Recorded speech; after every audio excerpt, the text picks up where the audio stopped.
What I'm about to show you is one of the most infamous commercials of all time.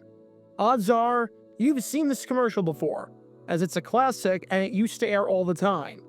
Of all the values.com ads, this one has to be, by far, the most popular, most infamous, and most laughably bad of the bunch. Roll the tape. Let's go!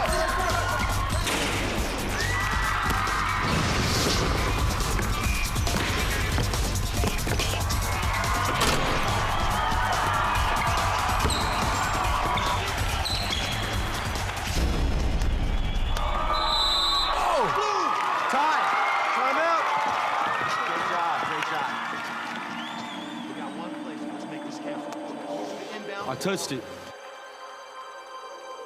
I touched the ball before it went out, Coach. Come on, Alex. The ref did not call that. You gotta be kidding me, Alex. It's the championship game. Talk to him, Coach. I touched it. It's their ball. Come on and do it right. Don't foul them when they inbound. Team on three. 1, 2, 3. Let's go on, Alex. Sorry, Coach. Alex. Good call. Sportsmanship. Pass it on. Red. You can see why this ad is so laughably bad, right?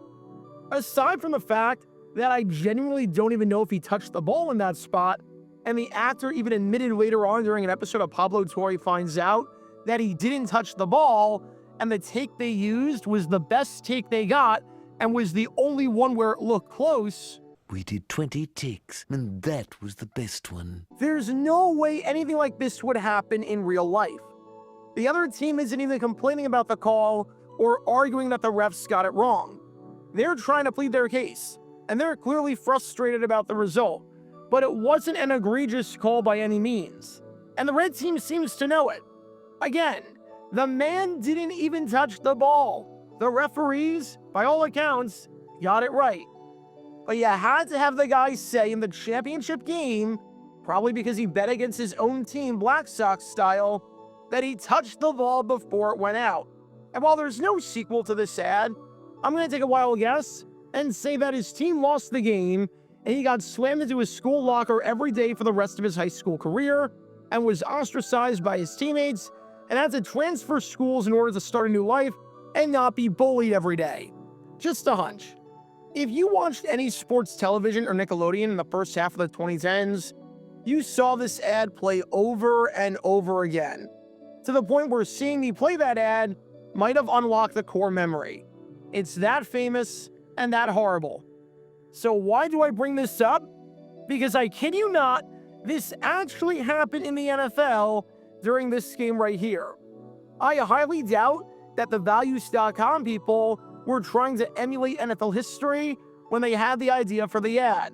Heck, I don't even know if the people responsible for that values.com ad had any idea of how sports worked, as evidenced by the dialogue and the reactions and the signage in the arena, and the obvious elephant in the room being that no one would admit to that when the player himself didn't even touch the ball in the first place. However, in 1989, during a game between the Buffalo Bills and the Atlanta Falcons, the Falcons got points taken off the board because a player was a little too honest with the officials. And in a completely true story that I cannot believe actually happened, we're going to break it down today and shine light on an event from 4 decades ago that has seemingly been lost throughout NFL history, but needs to be revived because of how absurd it was. Because this is the story behind Guy Bingham, as in the most honest player in NFL history. Make sure you hit that like button down below, subscribe, hype up that video, and turn on the notification bell so you don't miss a single video that we post on the channel. Because we post every single day on here about the weird and the wacky history of the NFL with stories like this one that you may not have heard of before. So if you like that sort of stuff, then this is definitely the place for you. Thanks in advance for liking and subscribing, and for hyping up the video, and for joining this community. And with that in mind, let's talk about the time that a Falcon player decided to take the values.com commercial a little too literally. Before I talk about the incident in question and how absurd it was, because you're genuinely not going to believe what went down, we need some context to understand the importance of this game right here, as well as how the game itself was going. It's November 5th, 1989. It's week 9 of the NFL season. And as we're in the second half of the year, we've got an interconference battle on our hands down in Atlanta between the Buffalo Bills and the Atlanta Falcons. On paper, this game was supposed to be a huge mismatch, and it's not hard to see why. In one corner, you've got the Bills, a team entering this game at 6-2 and seemingly picking up right where they left off from last season when they made it to the AFC Championship. The Bills enter this game with 221 points scored, averaging close to 28 points per game, which was the top total in football. The Bills had the best record in the AFC. They had a 2-game cushion on first place in the AFC East, and were coming off of 3 straight wins, outscoring their opponents 65-20 over their last 2 games. And in the other corner, you've got the Falcons, one of the worst teams in football. They enter this one 2-6, sitting dead last in the NFC West by boasting the 3rd worst offense in the conference, scoring under 18 points per game, and by losing 5 of their last 6 games, including their most recent game, a 20-13 defeat against the New Orleans Saints, where they had just 148 yards of offense total, which should not be possible, but here we were. Their offense stunk, their defense stunk, and this game looked like it was going to be a bloodbath in favor of Buffalo. However, to Atlanta's credit, they were hanging in there. After trailing 7-0 following this 6-yard touchdown pass by Jim Kelly to James Lofton, with a Hall of Famer connecting with another Hall of Famer, the Falcons were able to force a 3-and-out and get the ball near midfield following a nice punt return by primetime himself, the rookie sensation, Deion Sanders. After a couple of runs, the Falcons found themselves at Buffalo's 32-yard line, faced with 3rd and 2. And on this play, the Falcons decided to have their long snapper, Guy Bingham, enter the game as an eligible receiver.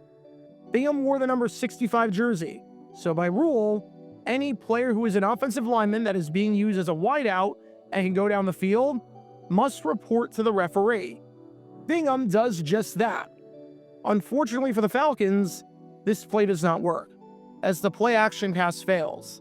The flat's not there, and Chris Miller misses Gary Wilkins on the intermediate 2nd read, setting up 4th down. No big deal though, as Paul McFadden, in what turned out to be his final ever NFL game, as he would suffer an injury the following week against the 49ers during pregame warmups that would end his career for good, drilled the 49-yard field goal to get the Falcons on the board, as now they only trail by 4 points late in the first half, trailing 7-3. So why did I bring everything up about Guy Bingham? Seems like a pretty irrelevant detail in the grand scheme of things. Well, let's talk about these guys right here, as in the game officials, and look at Rule 5, Section 3, Article 2 of the NFL Rulebook, which talks about players returning to their original position. Bingham lined up as an eligible receiver on 3rd down. On 4th down, he was the long snapper, which is an ineligible position. By rule, you're not allowed to do that. You have to sit out a play if you're changing your position from an eligible player to an ineligible player. There are exceptions to the rule. If there's a stoppage due to the quarter changing, or a timeout being called, or you score a touchdown, or the possession changes, you can go from eligible to ineligible and not have to sit out. But on a play like that, where you were eligible on 3rd down, and now it's 4th down, and there was no stoppage for a timeout, or a changing quarter, or anything along those lines, you have to sit out for one play. There are many good reasons for this rule, as otherwise, it could be exploited beyond belief, where the defense would never know who's eligible and who isn't, and the referees would have no idea who's eligible and who isn't. This is also why offensive linemen have to wear a specific number. If they wore single-digit numbers alongside other position players, no one would know what plays are legal and not on first glance. But you get the idea. Guy Bingham was eligible on 3rd down, and by rule, he can't be the long snapper and ineligible player on 4th down, unless the Falcons call a timeout, which they obviously did not. However, the officials didn't catch it. At first, the officials didn't notice that Bingham snapped the ball on 4th down after being an eligible receiver on 3rd down. No one on Buffalo seemed to be arguing anything at first, at least. The Falcons were celebrating the 49-yard field goal made by Paul McFadden, and it was water under the bridge to the point where the Falcons literally had the ball lined up on the tee ready to go and resume play. Seriously, we were a solid 3 minutes after the field goal happened, as the game went to a commercial break, and everyone thought it was 7-3, and the Falcons were getting ready to kick the ball off. But then, the officials got together and huddled up, and they realized, oh crap, there might have been a penalty on that last field goal. Again, if you think the officials are bad today, and the officiating sucks, number one, I agree with you, but number two, just know that it's always been like that. And in many cases, especially in the late 80s, it was even worse. But it took the officials a couple of minutes to realize that Guy Bingham went from eligible to ineligible without taking a snap off, which you can't do. Bingham knows the rule. He had played in the NFL since 1980, so it's not like he was unfamiliar with this. He knew exactly what he did, but there was nothing that the officials could do about it. You can't review penalties like that. And as long as Bingham and the Falcons denied it, the field goal would stand as called. So the officials went over to the Falcons sideline and asked Bingham whether he came out for a play. And if Bingham said that he did, then that'd be that. The Falcons would trail 7-3, and the Falcons would be kicking it back to the Bills. But for some reason that I cannot fathom for the life of me, Bingham decided to confess and be honest and tell the officials that yes, he committed a penalty. He did not come out for a play, as he went from eligible to ineligible without properly substituting. He touched the ball, coach. As Tom Keller, one of the officials, said on the matter, none of our 7 officials at the time were aware of Bingham's participation. He moved into center and snapped the ball.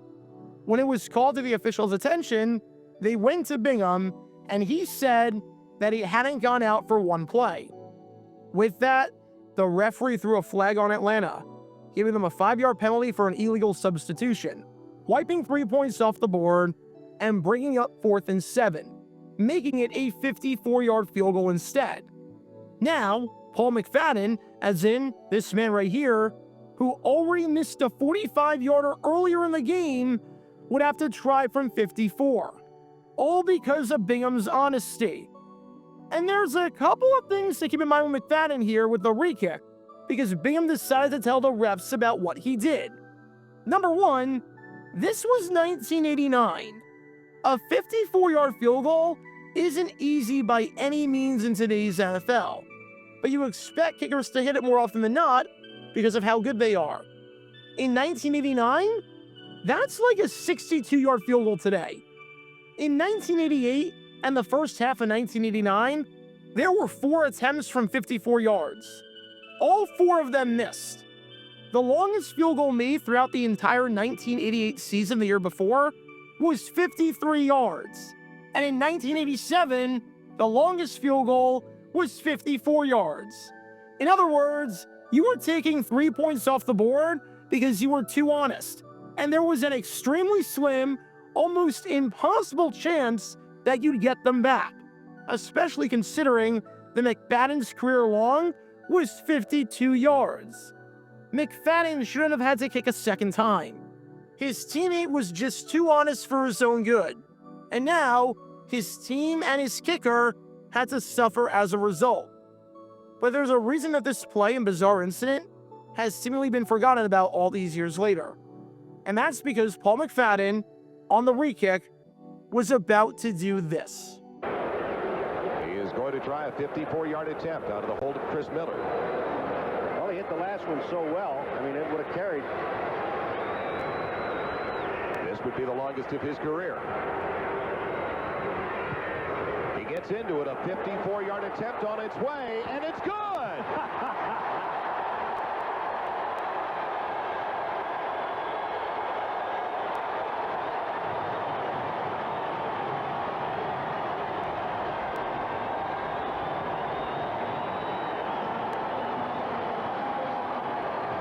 Happiest guy on the field right now is McFadden. It's Guy Bingham. Yeah, that he made it because he took 3 points off and put it back on again. Foch Fazio is the special teams coach, and here's McFadden, and I think he knew it right off the top. I know the holder, Chris Miller, knew it was in there. That is a Fulton County Stadium record. That's right. He drilled it. No harm done. The Falcons got the points back. And the Falcons, as you could tell from these highlights, used that kick to get tons of momentum on their side, as their anemic offense all season came to life to beat the Bills 30-28, with McFadden hitting the game-winning kick from 50 yards out with basically no time left, in a game where 17 points were scored across the final 90 seconds in one of the wildest finishes to a game you'll ever see in your life. So maybe this was karma. Maybe the gods were shutting down Atlanta after that bit of honesty by Guy Bingham, and they decided to reward the Falcons for telling the truth. Who's to say? Either way, I highly doubt that this is something that we're ever going to see again for very obvious reasons. No player in their right mind would ever admit to an official that he committed a penalty, especially one that would take points off the board. Let alone the fact that I doubt this happens twice, the fact that this actually happened once is stunning to me. So to the guy who said he touched the ball in the championship game, you're off the hook. Because it actually happened before in the freaking National Football League. Brutally stupid honesty. Pass it on. Check out our live streaming schedule for the next few days. We're live every single day on this channel, whether we're covering a sporting event or playing GeoGuessr or just taking your requests. So make sure you like and subscribe and turn on the notification bell so you don't miss a single time that we go live and so that you can join this community. Also, thanks to all our members and our Patreon supporters who get exclusive perks like their name at the end of each video, members-only Q&A streams, and cool emojis to use on videos and during streams. See how you can join this community and become a member or a Patreon member by clicking the link in the description below.